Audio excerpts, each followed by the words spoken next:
오늘은 사무엘하 5장입니다. 은혜를 아는 다윗이라는 제목으로 말씀 나눌 때에 말씀이 귀에 들려지고 내 삶 가운데 실제가 되어지는 은혜가 있기를 소원합니다. 아멘. 사울이요 불순종합니다. 예배에 실패합니다. 그래서 하나님께서 버리시죠. 하나님께서 떠나십니다. 그러면서 사울 왕가는 점점 쇠퇴해지는 거예요. 사울 왕이 길보아 전투에서 죽습니다. 그 아들 요나단도 죽습니다. 그리고 사울 왕가의 기둥 같았던 아브넬 장군도 죽습니다. 이 이스보셋 왕, 사울 왕의 아들 이스보셋은 아브넬을 많이 의지했거든요. 든든한 바람막이였습니다. 그런데 사장의 아브넬이 죽은 후에 이제는 신하들도 왕을 만만하게 보는 거예요. 그래서 레갑과 바하나가 이 이스보셋 왕을 살해합니다. 그러면서 이제 사울 왕가는 점점 망해가는 것이죠.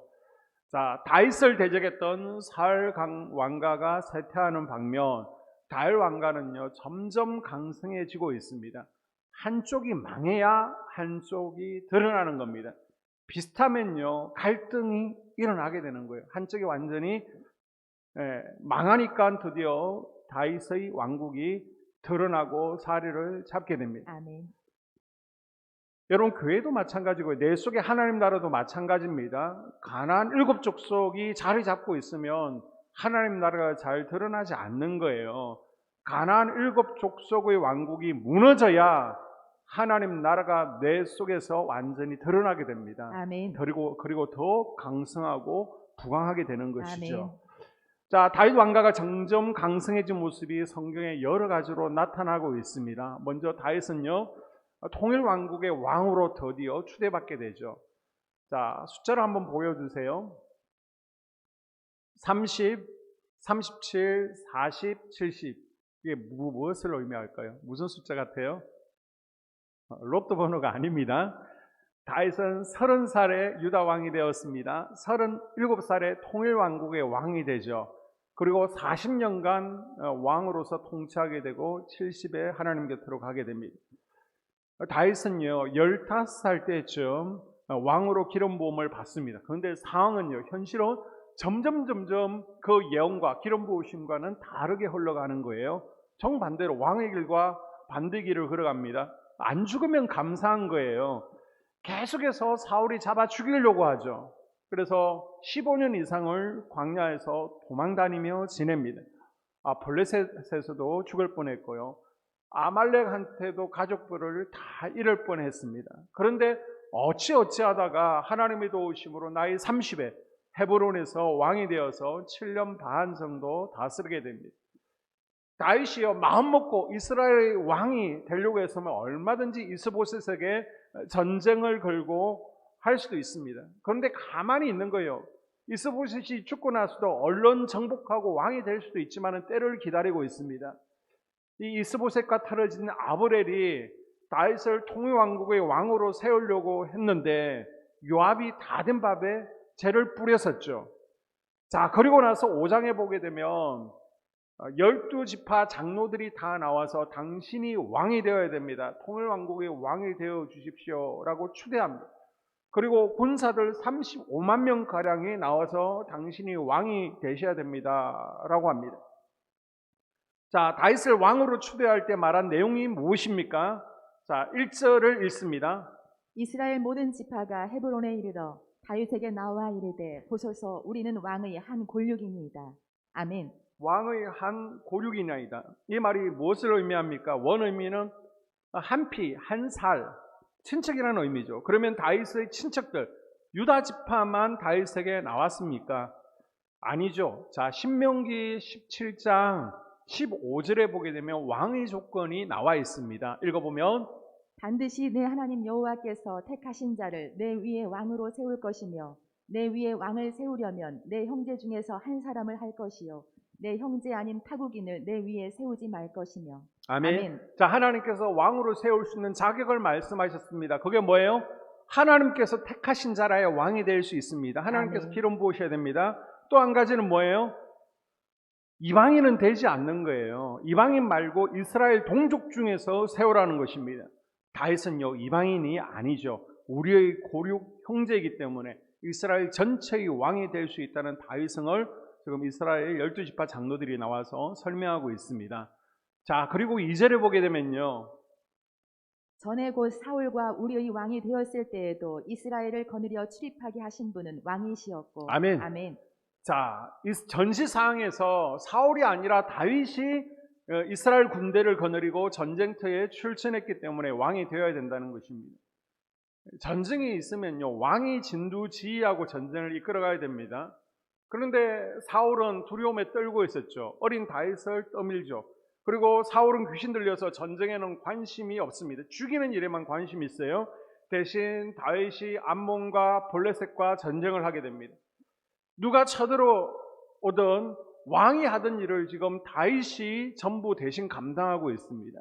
여태까지 다윗 당신을 믿고 전쟁터를 우리가 함께 누비고 뛰어다니기 때문에 당신이 왕이 되어야 된다는 것입니다. 세 번째 이유는요, 2절 하반절에 나옵니다. 여호와께서도 왕에게 말씀하시기를 내가 내 백성 이스라엘의 목자가 되며 내가 이스라엘의 주권자가 되리라 하셨나이다 하니라. 아멘. 다윗이 왕이 되는 것은 하나님의 뜻이라는 거예요. 여러분, 다윗이 몇 번 기름 부으심을 받습니까? 3번 기름 부으심을 받죠. 베들레헴에서 목동으로 기름 부음을 받습니다. 헤브론에서 왕이 될 때 기름 부음 받고요. 통일왕국의 왕으로 기름 부음 받습니다. 자, 처음 기름 부으심 받을 때 보게 되면요, 사무엘상 16장인데 사무엘로부터 왕으로 기름 부음을 받게 될 때 하나님께서 사무엘의 입을 통해서 이스라엘 왕으로 세우실 것을 이미 예언하셨다는 겁니다. 하나님께서 선택하셨기 때문에 하나님께서 다윗이 왕이 될 것이다, 내 마음에 합한 자라고 말씀하셨기 때문에 왕이 되어야 한다는 것입니다. 아멘. 자, 이 세 가지 이유를 들면서 여러분, 대통령 선거하면 얼마나 힘들어요. 그런데 선거도 하지 않습니다. 전쟁도 하지 않습니다. 나이 37세에 다윗을 통일왕국의 왕으로 추대합니다. 스스로 된 거예요. 스스로 된 것이 아니라 주변에서 추대했습니다. 다윗이 이렇게 통일왕국의 왕으로 강성해질 때에 역대상 12장을 보게 되면 지파발로 군인의 수를 세어보죠. 그랬더니 도합 34만 800명이라 되는 이스라엘 장군, 군사들이요, 다윗에게 충성하겠습니다. 충성을 맹세하게 됩니다. 자, 다윗은 왕이 되자마자 우선 수도를 옮깁니다. 헤브론에서 예루살렘으로 옮기게 되는데 그 이유는 지금 이스라엘 사울의 수도는 어디였습니까? 요단강 건너편에 있는 마나임이었죠. 유다 다윗 왕궁의 수도는 어디였습니까? 헤브론이었습니다. 그런데 왜 굳이 왕이 되자마자 수도를 옮기려고 합니까? 헤브론은요, 너무 남쪽에 있는 거예요. 그래서 중앙으로, 이스라엘의 중심지로, 저 북쪽이 소외되지 않도록 중앙으로 올라갈 필요가 있습니다. 그리고 예루살렘은요, 지형적으로 삼면이 계곡과 그리고 산으로 둘러싸인 천혜의 요새입니다. 앞에 화면을 보시게 되면요, 이 예루살렘은 해발 한 800m 고지 정도에 있는 산 위에 있는 도시입니다. 그리고 앞쪽으로 골짜기가 있습니다. 그리고 양쪽으로 흰놈 골짜기, 여러분이 잘 아시는 기드론 골짜기가 있습니다. 뒤쪽으로도 또 산이 있습니다. 그래서 골짜기만 잘 활용하면 천하 대군이 쳐들어와도 쉽게 물리칠 수 있는 거예요. 자, 그리고 예루살렘은 지금 베냐민 땅입니다. 사울이 베냐민 지파였기 때문에 베냐민 지파는 다윗에게 100% 다 나온 것은 아닙니다. 절반 정도만 나왔습니다. 그래서 수도를 베냐민 땅에 두게 되면 이 베냐민 지파의 마음을 돌릴 수 있고 그들의 마음을 얻을 수 있는 거예요. 융화시킬 수 있습니다. 그래서 수도를 옮기는 것을 계획하죠. 그런데 예루살렘은요, 요새잖아요. 난공불락의 요새이기 때문에 정복하기가 쉽지 않습니다. 이것은 가나안 7족속 가운데 여부수 족속이 여호수아 이래로 400년 동안 살고 있습니다. 400년 동안 지금 출애굽하고 나서 이 가나안 땅에 들어오고 나서 왜 정복하지 않으려고 그랬겠어요? 그런데 정복할 수가 없었습니다. 400년 동안 난공불락의 요새인 거예요. 이곳에 쳐들어간다고 하니까 여부수 족속이 다윗에게 뭐라고 비웃습니까? 6절에 왕과 그의 부하들이 예루살렘으로 가서 그 땅 주민 여부수 사람을 치려하매 그 사람들이 다윗에게 이르되 내가 결코 이리로 들어오지 못하리라. 맹인과 다리 저는 자라도 너를 물리치리라 하니 그들 생각에는 다윗이 이리로 들어오지 못하리라 함이나. 아멘. 아멘. 여부수 족속은요, 지금 상당한 자부심을 가지고 있는 겁니다. 니네들이 400년 동안 우리를 공격했지, 우리를 몰아내려고 했지, 그러나 한 번도 무너지지 않았다는 겁니다. 이 시온산성이 워낙 튼튼하니까 우리 가운데 저 시각장애인들, 지체장애인들, 그들만 앞세워도 이 성을 지킬 수 있어 니네들 쳐들어오지 못해 큰 소리를 치는 겁니다. 길목만 지키고 있으면 들어올 구멍이 없다는 거예요. 그런데 7절에 보니까요, 다윗이 한 방에 뺏어버리죠. 어렵지 않았습니다. 자, 어떻게 이렇게 어렵지 않게 400년 동안 정복하지 못했던 이 예루살렘 성을 정복하게 되었을까요? 8절에 보게 되면 그날에 다윗이 이르기를 누구든지 여부스 사람을 치거든 물 기는 데로 올라가서 다윗의 마음에 미워하는 다리 저는 사람과 맹인을 치라 하였으므로 속담이 되어 이르기를 맹인과 다리 저는 사람은 집에 들어오지 못하리라 하더라. 아멘. 자, 맹인과 다리 저는 사람들을 치라.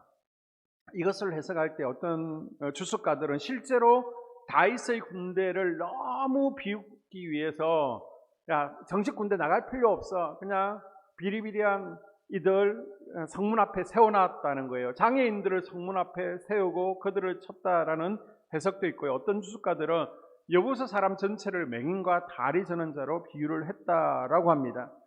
자, 그런데 화면을 보시면요, 8절에 이 다윗의 군대가 어떻게 정복하느냐, 우선 물 기르는 데로 올라갔다라고 전하고 있죠. 이게 무슨 말이냐 그러면 예루살렘 성 안에는 물이 없습니다.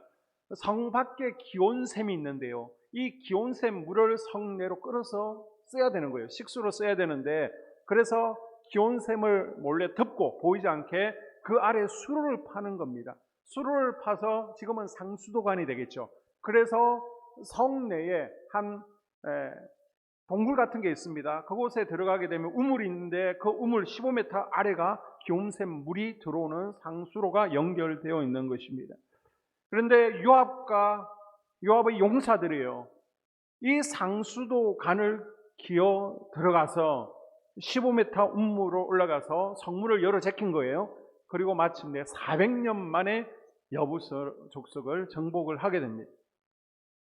자, 그러면 다윗이 이 수로가 있다는 것을 어떻게 알았을까요? 설계도를 가지고 있었을까요? 여부수 족속이 알려줬을까요? 그러면 400년 동안 왜 정복을 못했겠습니까? 하나님께서 알려주셨습니다. 아멘. 하나님께서 다윗에게 직접 계시를 해주셨던, 그 옆에 선지자를 통해서 말씀해 주셨던 하나님께서 알려주신 거예요. 아멘. 우리가 볼 때는 난공불락이지만은 하나님께서 도와주시면 능히 돌파하고 무찌를 수 있습니다. 아멘. 여리고성을 점령할 때 하나님께서 계속해서 돌라라고 그랬죠. 다른 거 없었습니다. 그냥 돌라는 것입니다.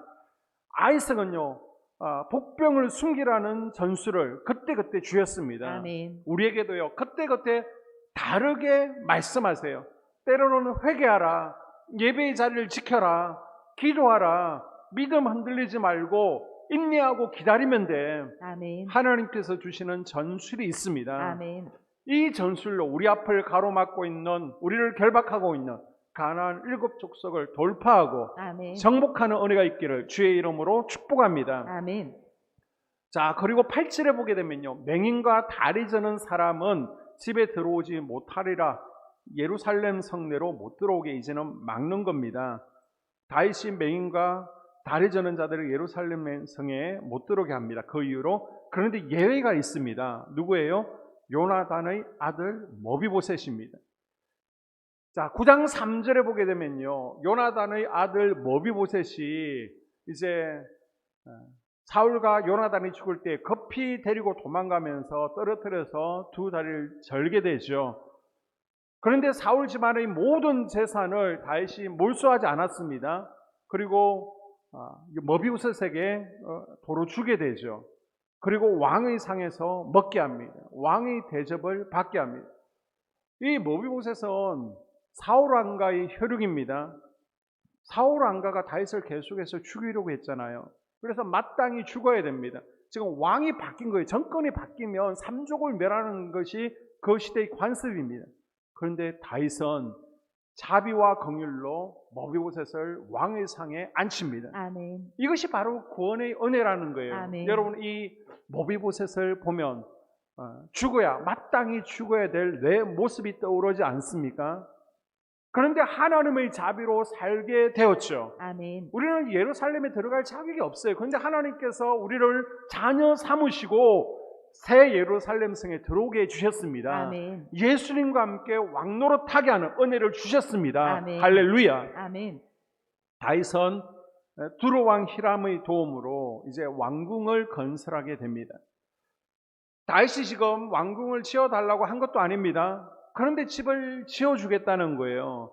이 두로라는 것은 아프리카와 유럽을 배를 타고 왔다 갔다 하면서 무역을 하는 수출국입니다. 그러니까 굉장히 잘 사는 뼛속까지 장사꾼입니다. 그런데 뼛속까지 내 걸 생각하고 계산이 빠르고 이익을 챙기는 히람이 왜 다윗을 위해서 집을 지어줍니까? 이 집을 지었다는 것은 왕궁을 지어주겠다는 것인데 다윗이 대세라는 것을 알았기 때문입니다. 다윗한테 안 붙으면 손해라는 것을 두로는 아는 것입니다. 그리고 다윗이 광야에서, 동굴에서, 사막에서 노숙했는데 이제 하나님께서 편안한 보금자리로 갚아주시는 거예요. 아멘. 15년 동안 순종하며 나아갔더니 하나님께서 드디어 편안한 잠자리를 주신 것입니다. 아멘. 그리고 다윗은요, 어디로 가든지 하나님의 도우심으로 승리를 하게 되죠. 자, 8장 14절에 보게 되면 다윗이 에돔에 수비대를 두니 온 에돔에 수비대를 두니 에돔 사람이 다 다윗의 동이 되니라. 다윗이 어디로 가든지 여호와께서 이기게 하셨더라. 아멘. 아멘. 하나님의 백성들은 이미 결과를 알고 경기에 임하는 선수와 같습니다. 하나님께서 도와주시고요. 하나님께서 대신 전쟁을 치러주시는 거예요. 그래서 여러분, 지금 내가 패배했다고, 불시험 당했다고 좌절하지 마십시오. 절망하지 마세요. 하나님께서 반드시 승리를 주실 줄로 믿습니다. 아멘. 이렇게 다윗은요, 하나님의 도우심으로 점점 강성해져 갖고 그 명성이 세계 열방에 퍼졌습니다. 세계 열방은요, 다윗을 두려워하게 됩니다. 그리고 다윗은요, 잠깐에 합니다. 나이 많아 늙도록 부귀와 영화를 누리게 됩니다. 자, 다윗이 약 15세의 기름 부음을 받고 지난 22년을 돌이켜보게 되면요, 참 많은 고생을 했습니다. 죽을 고비도 여러 번 넘겼죠. 이방 땅에 가서는요, 미친 척도 해보았습니다. 살려고 백성들의 처자식을 아말렉에 다 뺏겨서 자기를 믿고 따르던 군사들에게 욕을 먹고요, 돌에 맞아 죽을 뻔도 했습니다. 그리고 자기 스스로의 힘으로는 도저히 왕이 될 가능성이 없었습니다. 지금 족보가 바뀌어야 되잖아요. 베냐민 지파에서 유다 지파로 바뀌어야 됩니다. 가능성이 없어요. 그런데 하나님께서 친히 나이 34에 유다의 왕이 되게 하셨습니다. 그리고 나이 37세에 이스라엘의 왕으로 기름 부음을 받고 나서 예루살렘으로 수도를 옮기죠. 전쟁에서 계속 승리하면서 나라를 부강하게 이끕니다. 다윗은 가는 데마다 승리하고요, 전리품을 취하고 이기는 자가 되었습니다. 아멘. 열국의 명성을 떨치면서 평생 부귀와 영화, 축복을 누리게 됩니다. 아멘. 자, 여러분, 다윗이 이렇게 강성해진 비결이 어디에 있습니까? 이렇게 형통한 삶을 마지막까지 산 비결이 어디에 있어요? 바로 5장 10절입니다. 중요한 말씀이니까 우리 한 목소리로 합독합니다. 시작. 만군의 하나님 여호와께서 함께 계시니 다윗이 점점 강성하여 가니라. 아멘. 만군의 하나님 여호와가 함께 계시니 아멘. 하나님께서 함께 하셨습니다. 아멘. 하나님께서 함께 하시는 것을요, 주변 사람들도 눈으로 목도했고요, 주변 국가들도 다 인정했습니다. 아멘. 여러분에도 하나님께서 함께 하셔서 더 번창하게 잘 되고 더 강성해지는 은혜가 있기를 축복합니다. 아멘. 하나님께서 영으로 우리와 함께 하시면요, 가만히 계신 것이 아니에요. 우리가 영이신 성령님을 인정하고 초청하면, 아멘. 성령님의 인도하심에 순종하게 되면요, 우리에게 말씀하시는 거예요. 아멘. 우리를 인도하십니다. 아멘. 우리를 변화시키시고요. 아멘. 능력으로 나타나시고 아멘. 형통케 하시고 아멘. 강건케 하십니다. 아멘. 그래서 우리 인생에서 하나님께 함께 하시는 것 너무너무 중요합니다. 아멘.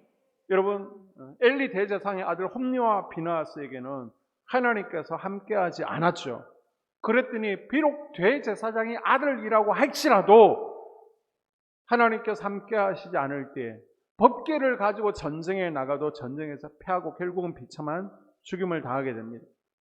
그런데 일개 목동인 다윗이라고 할지라도 하나님께서 함께하십니다. 아멘. 그랬더니요, 물맷돌 5개를 가지고도 블레셋과의 싸움에서 승리하게 됩니다. 아멘. 홈리와 비나하스는 법궤를 가지고도 패했는데 다윗은요 돌멩이 가지고 승리했습니다. 아멘. 학자 에스라에게 비록 포로 생활을 하고 있었지만은 페르시아에서 하나님께서 늘 에스라와 함께 하셨죠. 아멘. 그랬더니요 형통케 해주시는 거예요. 아멘. 돕는 사람을 붙여주십니다. 아멘. 왕을 붙여주시고요, 아멘. 물질을 붙여주십니다. 아멘. 대적을 막아주시고 대적을 물리쳐 주셨습니다. 아멘. 우리가 새벽에 묵상하고 있는 요셉은요 버려지듯 애굽으로 팔려가고 노예로 전락했습니다. 세상의 기준에서 보면 이 요셉의 인생은 분명히 추락했고 망했습니다. 그런데 성경은요 39장 3절에 그 인생이 형통했다라고 기록하고 있습니다. 아멘. 그러면 39장 3절에 그의 주인이 여호와께서 그와 함께 하심을 보며 또 여호와께서 그의 범사에 형통하게 하심을 보았더라. 아멘. 그 주인이요 하나님께서 요셉과 함께 하심을 눈으로 목도했습니다. 아멘. 그리고 하나님께서 함께 하심으로 요셉의 범사를 형통케 해 주셨습니다. 아멘. 하나님은 요셉의 인생을 떠나지 않으셨고 요셉이 저 이스라엘에서 애굽으로 팔려오는 그 과정 가운데서도 그리고 보디발의 집에서 또 감옥에 있을 때에도 함께 하셨습니다. 아멘. 그랬더니 결국 어떻게 돼요? 하나님께서 함께 하시니까 그 삶은 형통으로 끝이 나게 됩니다. 아멘. 그래서 여러분 하나님의 임재가 우리와 함께하고 있느냐, 우리 가정에 내 자녀들 나와 함께하고 있느냐, 하나님의 영광이 우리 교회에 함께하고 있느냐, 이건 정말 중요한 겁니다. 아멘. 저는 여러분의 모습 가운데 하나님의 함께하심이 목도되어지기를 바랍니다. 아멘. 야, 저 권사님 보니까 진짜 하나님께서 함께하시는 분이다. 저는 우리 교회 하나님의 함께하심의 간증들이 차고 넘치기를 기도하고 있습니다. 아멘. 그래서 주변 교회들, 주변 분들이 보고 야, 저 한소만 교회는 하나님의 세키나 하나님의 임재와 영광이 충만한 교회다. 아멘. 인정받을 수 있기를 소원합니다. 아멘. 다윗은 우리말로 자수성가한 사람이죠. 흑수저에서 검수저가 된 사람입니다. 자수성가한 사람들이 흔히 빠지게 되는 함정이 있습니다. 그것은 바로 교만이라는 것입니다. 교만. 그래서 외국 속담 가운데 보게 되면 정상에 자수성가에서 정상에 서는 사람이 100명이라면 마지막까지 서 있는 사람은 1명밖에 없다라고 할 정도로 잘 무너지게 되어 있습니다. 그런데 다윗은요 자수성가했다고 자랑하거나 교만하지 않죠. 별 볼 일 없는 목동인 나를 여러 번 죽을 위기에서 살려주시고 그리고 목동인 나를 왕으로 세워주시고 저 다른 나라들까지 세계 열방이 두려워하게끔 자신을 높여주시고 강성케 해주신 것이 전적인 하나님의 은혜라는 것을 다윗은 분명히 잘 알고 있었습니다. 아멘. 자, 12절 말씀 너무나 중요한 말씀입니다. 합독합니다. 다윗이 여호와께서 자기를 세우사 이스라엘 왕으로 삼으신 것과 그의 백성 이스라엘을 위하여 그 나라를 높이신 것을 알았더라. 아멘. 자기가 전술이 뛰어나고 싸움을 잘해서 전쟁에서 승리한 것이 아니라 하나님께서 함께 하셔서 은혜 부어주신 것을, 하나님께서 대신 전쟁에서 싸워주신 것을 다윗은 잘 알고 있었습니다. 아멘. 하나님께서 자신을 세워주시고 아멘. 이스라엘 왕으로 삼아주시고 아멘. 자기를 사용하시는 것을 다윗은 알았던 거예요. 아멘. 그래서 4장과 5장에서 핵심 구절이 바로 5장 12절입니다. 다윗이 알았더라. 아멘. 여기서 알았다는요 야답니다. 지식으로 아는 것이 아닙니다. 공부해서 안 게 아니에요. 체험적으로 경험적으로 안 것입니다. 아멘. 아, 하나님께서 나를 왕으로 세우셨구나, 경험을 통해서 아는 거예요. 아멘. 아, 하나님께서 나에게 힘주시고 강성케 하셨구나, 높여주셨구나. 아멘. 체험적으로 알았습니다. 그래서 하나님께서 함께 하시고 하나님께서 높여주시는 것을 알았고 아멘. 끝난 게 아니에요. 하나님께 영광 올려드립니다. 아멘. 저도 이제 운전한 지 32년이 되었는데요. 참 감사한 것은 32년 동안 사고가 없었다는 겁니다. 군에서도요. 정말 밤새도록 운전을 했습니다. 그런데도 사고가 없었습니다. 그런데 제가 운전을 잘해서가 아닙니다. 하나님께서 지키시고 보호하지 않았다면 저는 이 자리에 없었을 거예요. 전적인 하나님의 은혜라는 것을 잘 알고 항상 감사한 마음으로 또 조심해서 기도하는 마음으로 운전대를 잡고 있습니다. 그리고 이제 특별한 날이 되어지면 우리 권사님들 가운데 연로하신 분이 고기를 사가지고 오시는 분이 계십니다. 나이 이제 89세예요.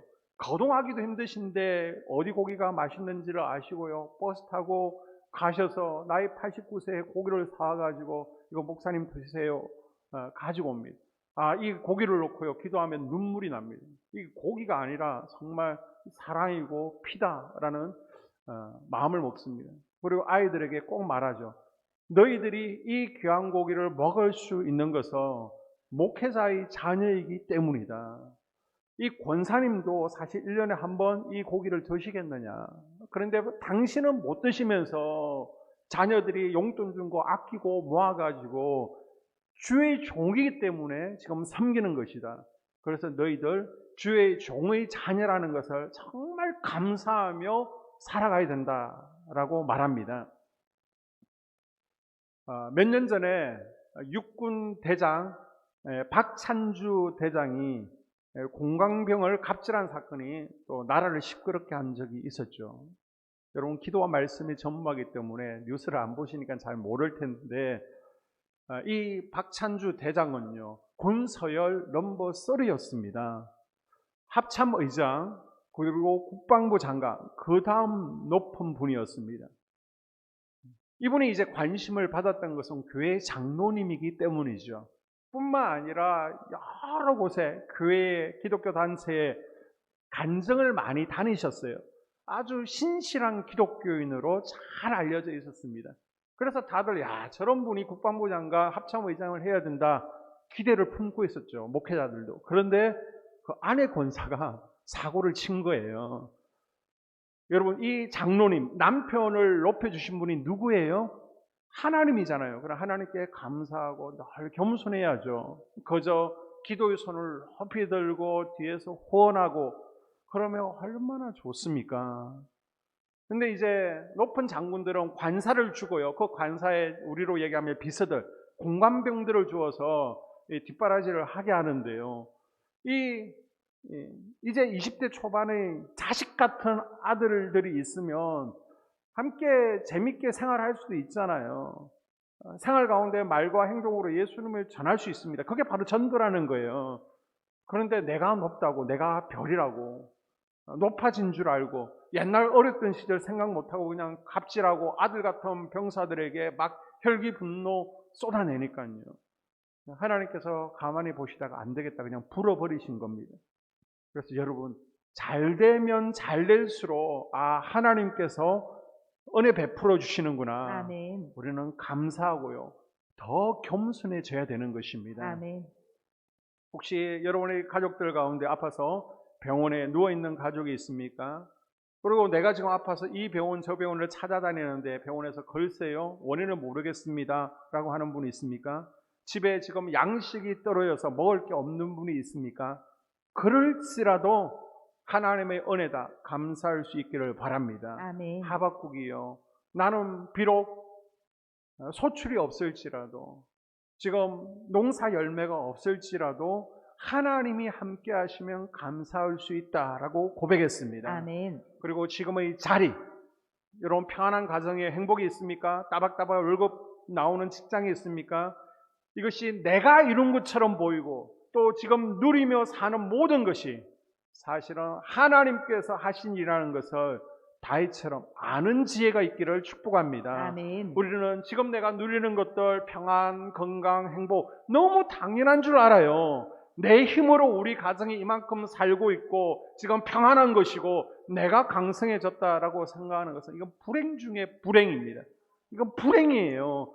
이런 이들에게 모세가 다음과 같이 경고하고 있습니다. 신명기 8장 17절 이하에 그러나 내가 마음에 이르기를 내 능력과 내 손의 힘으로 내가 이 재물을 얻었다 말할 것이라. 내 하나님 여호와를 기억하라. 그가 내게 재물 얻을 능력을 주셨습니다. 아멘. 여러분, 신명기 전체에 흐르고 있는 메시지가 뭡니까?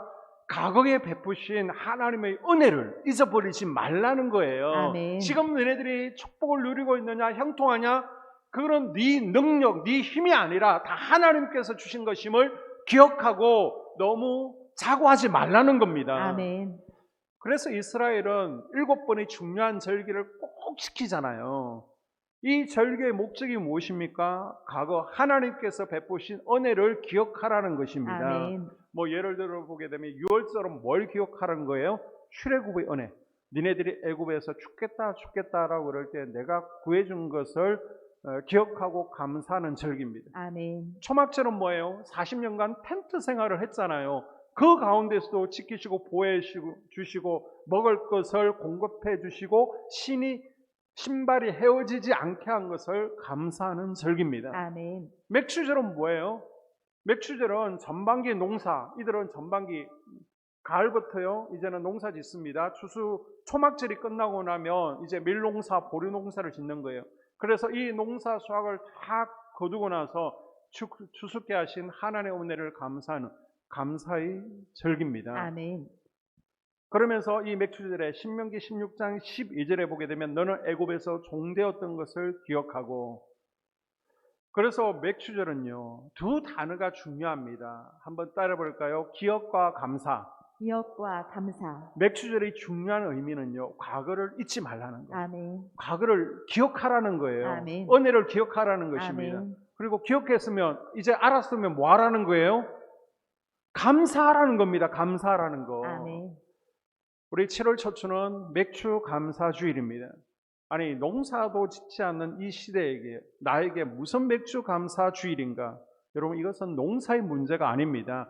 우리 삶의 태도의 문제입니다. 아멘. 내가 어떤 마음으로 지금 이 땅 가운데 살아가고 있느냐, 하나님 앞에 서 있느냐, 아멘. 하나님의 은혜를 기억하며 감사로 살아갈 때 아멘. 하나님께서 그 인생을 더 형통케 하시는 것을 경험해 보라는 것이 맥주 감사절입니다. 아멘. 그래서 여러분 맥주 감사절을 의미 있게 보낼 수 있습니다. 그 가운데 이제 교회적으로 우리가 의미를 두는 것은 우리 가정에 일용할 양식을 공급해 주심을 감사하며 매일매일 우리가 성미를 떴습니다. 그런데 이제는 시대가 바뀌었잖아요. 그러다 보니까 이제는 성미를 매일매일 하지 마시고 전반기, 후반기로 나눠서 하자는 것입니다. 그래서 하나님께 우리에게 일용할 양식 공급해 주심을 성미로 표현해 보는 겁니다. 아멘. 그러면 이 성미를 가지고 구제미로 그리고 개척 비전교회를 도우는 데 쓰여질 것입니다. 그리고 여러분 절기는 절기답게 감사를 표현해 보십시오. 아멘. 신명기 16장 10절에 보게 되면 이 맥추절을 어떻게 지키라? 하나님께서 복을 주신 만큼 그 다음 힘을 다하여, 이 힘을 다하여는요 좀 부담이 되어야 된다는 거예요. 그 다음 마음에서 우러나오는 예물을 가지고 감사하라는 것입니다. 아멘.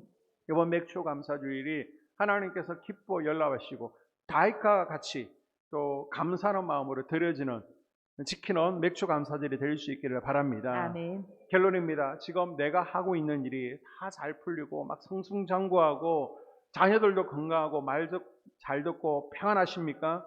이 모든 것이 하나님의 은혜입니다. 아멘. 우리는 다윗처럼 알아야 돼요. 아멘. 하나님 덕분에 오늘의 내가 존재하고 우리 가정이 존재하는 겁니다. 아멘. 그래서 내게 주어진 모든 것이 하나님의 은혜인 것을 알고 아멘. 인증하고 아멘. 감사하고 또 감사하고 아멘.